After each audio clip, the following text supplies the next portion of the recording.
أشهد أن محمد رسول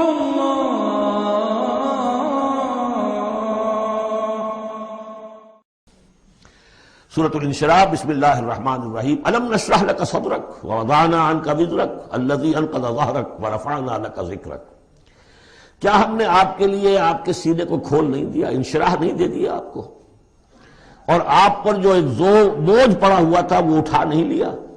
الذي انقض ظهرك، جو آپ کی کمر کو دوڑے کیے دے رہا تھا، توڑے دے رہا تھا، ورفعنا لك ذکرك، اور ہم نے آپ کے ذکر کو بلند کر دیا۔ فَإِنَّ مَعَ الْعُسْرِ يُسْرًا إِنَّ مَعَ الْعُسْرِ يُسْرًا، تو یقیناً مشکل کے ساتھ ہی آسانی ہے، یقیناً مشکل کے ساتھ ہی آسانی ہے۔ فَإِذَا فَرَغْتَ فَانْصَبْ وَإِلَىٰ رَبِّكَ فَارْغَب، تو جب آپ فارغ ہو جائیں تو پھر یہ کہ خوب کمر کس لیجئے، محنت کیجئے اور اپنے رب کی طرف راغب ہو جائیے۔ یہ مشکلات القرآن میں سے ہے۔ عام طور پر سمجھتے ہیں لوگ کہ جو مشقتیں تھیں دعوت و تبلیغ میں، اور جو آپ کے اوپر جو لوگ فکرے چست کر رہے تھے اس کی وجہ سے آپ کو یہ رنج ہو رہا تھا، تو یہاں اصل میں یہ بات نہیں ہے، وہ بھی ہے اپنی جگہ پر۔ حقیقت میں بات کون سی ہے؟ اور کیونکہ یہ بھی معلوم ہے کہ یہ بالکل ابتدائی زمانے کی صورتیں ہیں، لہذا اس دور میں تو ابھی اس طریقے کا جو ہے کوئی بہت زیادہ پرسیکیوشن بھی نہیں تھی، بہت زیادہ مخالفت بھی نہیں تھی، اس سے کہیں زیادہ بڑے مراحل سے آپ کو گزرنا پڑا ہے۔ 3 سال کی جو بھی قید بنی ہاشم، شیب بنی ہاشم کی قید ہے، وہ بعد کی بات ہے۔ جو یوم طائف آ رہا ہے وہ اس کے بہت بعد کی بات ہے، یوم احد بہت بعد میں آ رہا ہے۔ یہ اصل میں کیا ہے؟ جس شخص کو اللہ تعالیٰ نبوت دیتا ہے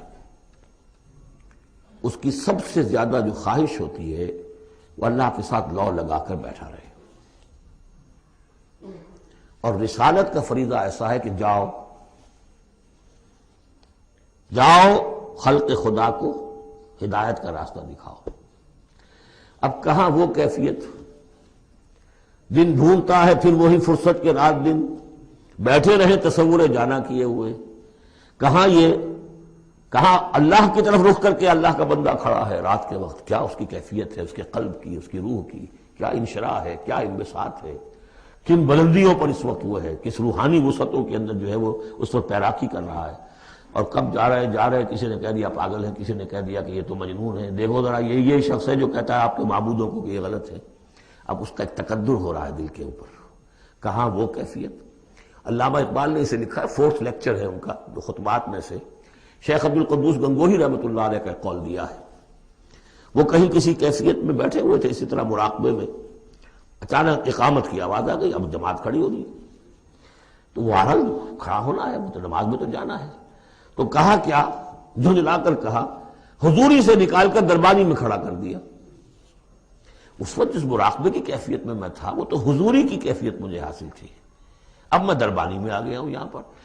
نماز تو آپ پڑھیں گے تو امام کے پیچھے پڑھیں گے، اس نے کہا اللہ اکبر تو کرنا ہی ہے رکوع، چاہے ابھی آپ کے دل چاہ رہا ہے اور قرآن پڑھا جائے تو کیسے ہوگا، تو اس کا حکم ماننا آپ نے۔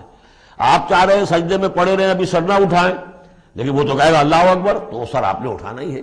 تو وہ ایک اور نظام ہے، وہ نظام باجماعت ہے، اس سے ایک جماعت کی تشکیل جو ہے وہ مطلوب ہے، اور ایک ہے انسان کا اپنا روحانی ترفع، اس کے کچھ اور تقاضے ہوتے ہیں۔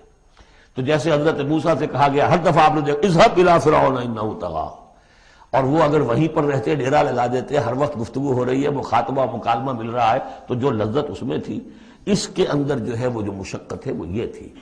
رفتہ رفتہ پھر آپ کا مزاج اس کا خوگر ہوا ہے، اور پھر یہ کہ جب اللہ تعالیٰ نے اس میں بہت سے لوگوں کو بھی شامل کر دیا، پھر وہ جو تسکین پیدا ہوئی کہ ایک شخص وہ ہوتا ہے جو اکیلا، اس کو مولانا روم نے بڑی خوبصورتی سے وضاحت سے، اگرچہ وقت کا مجھے احساس ہو رہا ہے کہ وہ تو گھنٹہ پورا ہو رہا ہے اور ہم نے تو ابھی یہ 4 صورتیں ختم نہیں کی، کہ یہ بارش کا ایک بتایا ہے مثال، کہ بارش میں ایک مرحلہ ہوتا ہے کہ سمندر سے بخارات اوپر جا رہے ہیں، نہایت صاف شفاف، اس میں تو کوئی قدورت نہیں ہوتی، وہ تو ڈسٹلڈ واٹر جا رہا ہے، وہ اوپر گیا، پھر وہ گیا، اس نے بارش کی شکل اختیار کی، جب بارش کو بن کر وہ گرا ہے تو اس نے اب فضا کو بھی دھو دیا، تو فضا کی قدورت اپنے اندر لی نا، فضا کو صاف کر کے وہ آیا نیچے، زمین کا بھی گند صاف کرتا ہے، صاف کر کے اور وہ گند لے کے دریا میں شامل ہوا، اور پھر گیا اور سمندر میں جا کر گند اس نے وہاں چھوڑا،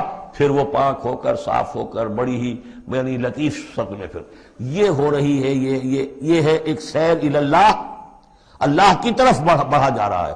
رات کو اللہ کا بندہ کھڑا ہے اور اللہ سے مناجات ہو رہی ہے. یہ وہ ہے بخارات کا اوپر اٹھنا، نہایت پاکیزہ لطیف کیفیت. اور جب آپ آئے ہیں تو بارش کے مانند ہیں. اب آپ دھو رہے ہیں تو جو دھو رہے ہیں اس سے خود اپنے آپ کو بھی تقدر ہوتا ہے. کسی نے کچھ کہہ دیا، کسی نے کچھ کہہ دیا، کسی نے کچھ کہہ دیا، کسی نے فکرہ چست کر دیا. اب آپ کو ضرورت ہے کہ پھر ذرا اپنے آپ کو بھی صاف کریں دوبارہ، پھر رات کو کھڑے ہو جائیں. سیر اللہ، سیر فی اللہ، سیر عن اللہ الی اللہ، یہ جو ہے جو تبلیغ کا اور فریضہ رسالت ہے، یہ بھی سیر الی اللہ ہے نتیجے کے اعتبار سے. لیکن اس وقت عن اللہ ہے، اللہ کی طرف تو پشت ہو گئی. اب دیکھیے جب آپ نماز میں کھڑے ہیں تو رخ کدھر ہے؟ اللہ کی طرف. جا رہے ہیں تبلیغ کے لیے تو اللہ کی طرف تو پشت ہو گئی. اب تو آپ جا رہے ہیں تو خلق کی طرف آپ کا رخ ہے، اللہ کی طرف تو پشت ہے. اس حوالے سے وہ عروج ہے، یہ نزول ہے. اور یہ نزول جو ہے یہ بڑا شاق گزرتا ہے کسی ایسے شخص پر جسے عروج کی لذت حاصل ہو گئی ہو. یہ ہے وہ سختی. الم نشرح لک صدرک ووضعنا عنک وزرک الذی انقض ظہرک ورفعنا لک ذکرک فإن مع العسر یسرا ان مع العسر یسرا فإذا فرغت فانصب. اے نبی وہ وقت آ جائے گا، آپ اپنے اس فرض منصبی سے جب فارغ ہو جائیں گے، جب اللہ کا دین غالب آ جائے گا، پھر آپ یکسو ہو کر وہ جو آخر میں آیا اذا جاء نصر اللہ والفتح ورأيت الناس يدخلون في دين الله افواجا فسبح بحمد ربك واستغفر انه كان توابا. پھر آپ ہمہ وقت اسی کام میں لگ جائیے. اور اسی لیے حضور نے اس وقت آخری فیصلہ کیا اللہم فی الرفیق الاعلی. بس اب میں فارغ ہوا اور اب میں مزید تاخیر نہیں چاہتا. حالانکہ نبیوں کو یہ آپشن ملتا ہے، اگر آپ ابھی چاہیں تو اور رہ سکتے ہیں دنیا میں، یہ آپشن ملا ہے. چنانچہ حضور نے اپنے مرض وفات میں جو خبر دی آ کر، جب آپ نے نماز پڑھائی ہے، بیماری میں ذرا سی کمی ہوئی تھی، باہر آپ آئے ہیں، حضرت ابوبکر نماز پڑھا رہے تھے، حضرت ابوبکر کے پاس جا کر آپ جو ہے بیٹھ گئے. اب حضرت ابوبکر جو ہے وہ اقتدا کر رہے ہیں حضور کی، اور پوری جماعت کر رہی ہے اقتدا حضرت ابوبکر کی. یہ نماز ہے، آخری باجماعت نماز. اس میں حضور نے فرمایا اللہ نے اپنے بندے کو ایک آپشن دی ہے، ایک اختیار دیا ہے. وہ چاہے تو، اب جو ایگزیکٹ الفاظ یاد نہیں ہے، نتیجہ اس کا یہی ہے کہ چاہے تو ابھی دنیا میں اور رہے. تو بندے نے اللہ کو قبول کر لیا ہے. حضرت ابوبکر رو پڑے اور لوگ حیران ہوئے، رو کیوں رہے ہیں؟ یہ تو کوئی بات ایسی ہے نہیں. ان کی سمجھ میں آ گیا تھا کہ آپ نے اپنے انتقال کی خبر کر ہمیں دے دی. تو یہ فیصلہ اللہم فی الرفیق الاعلی.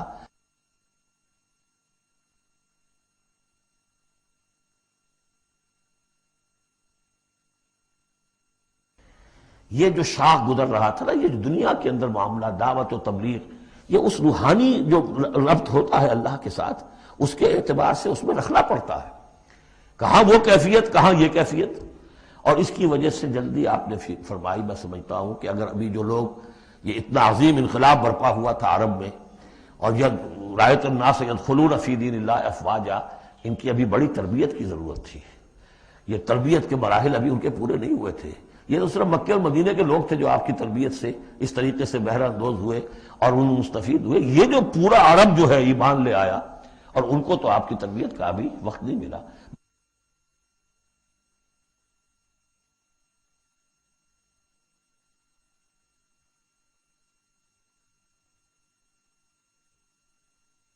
بہرحال جب یہ کام ہو چکے گا اے محمد، تو بس پھر آپ ہمہ تن ہمہ وقت اللہ کی طرف متوجہ ہو جائیے.